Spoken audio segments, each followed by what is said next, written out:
अभी जैसे शुरू होने वाला भोजपुरी का सेक्सी ब्लास्ट और सेक्सी डांस सेक्सी वीडियो और देख के आँख सेका लोग और सेकले के बाद दिल खुश करा और मूड फ्रेश करा और ये वीडियो के लाइक और शेयर करा। भातार दूध पिय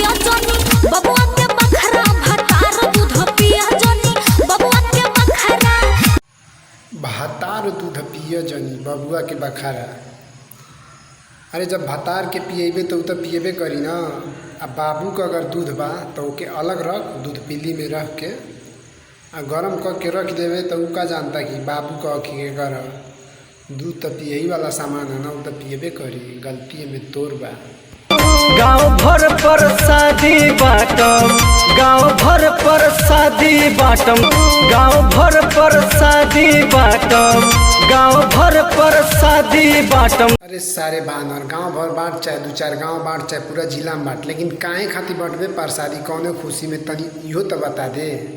गाँव भर पर शादी बाटम तू जहिया पट जइबू, गाँव भर पर शादी बाटम तू जहिया पट जइबू। अरे सारे लड़ चढ़ते गाँव भर प्रसादी बांटबे पट जैते। ऐसा ना हो कि तोसे पहले तोर बहनिया कोनो के पटा के तोर बहनिया कोनो पटा ले और पूरा गांव के ऊपर शादी ना है अपने दरवाजा पर बुला खिया दे, तब तो के कैसन लगी जब ते गांव भर के लड़की के साथ इतना गलत हरकत और इतना गलत सोच बतो कि पटी तब ते गाँव भर पर शादी बांटबे तो उहे कर्म तोर बहनिया के साथ हो जाए तो के कैसन लगी।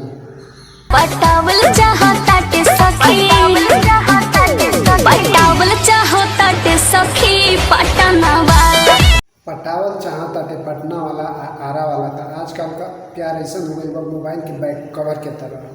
जहिया ले सही सलामत मशीन यूज करिए सा, जहिया फैल गए तो छोड़ के चल दिए सा, ठीक बा। तो कुल प्यार गानी भूल जाई तो ऐसे अच्छा बा, न पटो न पटे जा, ठीक बा। सेफ रह, सुरक्षित रह।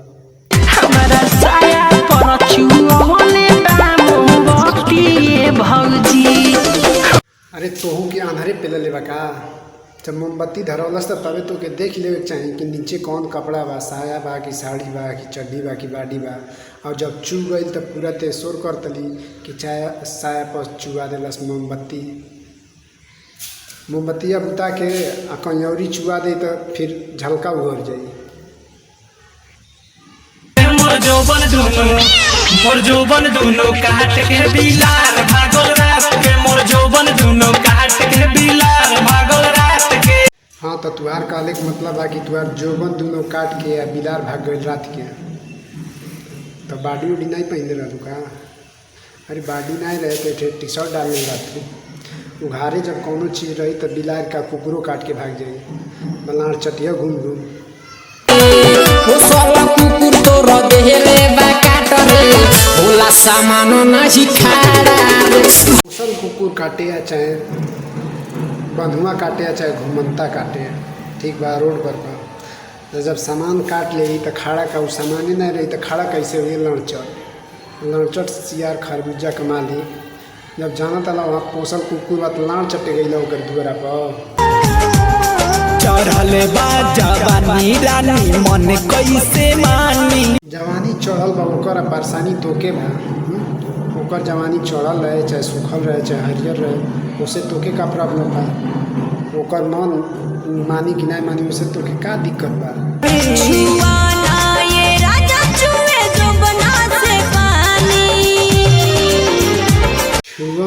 राजा जो बना से पानी। जब पानी चुआ चली तो वही से न कहता कि चढ़ल बा जवानी तो मन कैसे मानी। भर रास्ता पानी चुआवत जेबे तो केहू पीछे लग जाए। मीठा जहाँ रही वहाँ चूटी भाग के जेबे करी। चुआव तो कोनो होले बंद कर देला, जाम कर देला।